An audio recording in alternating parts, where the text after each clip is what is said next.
আসসালামু আলাইকুম। এই ফলটার অন্তত সবাই চিনেন, ঠিক আছে? এটা গ্রীষ্মকালীন একটা ফল। তার নাম আনারস সাহেব। এই সাহেবের একটা ঔষধি গুণ আছে, যাদের অতিরিক্ত পরিমাণে কৃমি থাকে পেটে, হ্যাঁ, আর কুমিল্লার ভাষা কয় কৃমি, তার লেগে মনে করেন অত্যন্ত উপকারী একটা ফল।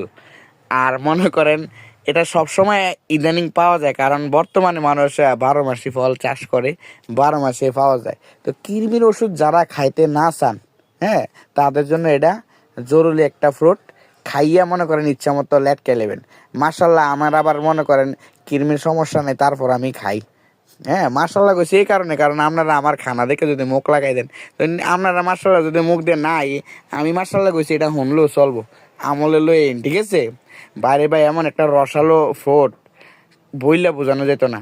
এটা যে দিক দিয়ে কামড় দিতেছে, এই দিক দিয়ে রস পড়তেছে, সাইডে ফাইডে দিয়ে রস, কারণ জিনিসটা একবারে পাকা একটা ফল। আচ্ছা, যাই হোক, খাইতে কিন্তু আমার চরম পরিমাণে মিষ্টি। আর লবণটা দিয়ে একটা বোকামি করলাম, লবণ বেশি দিয়ে লিছি, এই জন্য একবারে কড়া হয়ে গেছে, নোমতা নোমতা লাগতেছে। কিন্তু মিষ্টির কারণে নোমতাটা এত বোঝা যাইতেছে না, সেই লেভেলের টেস্ট পাইছি।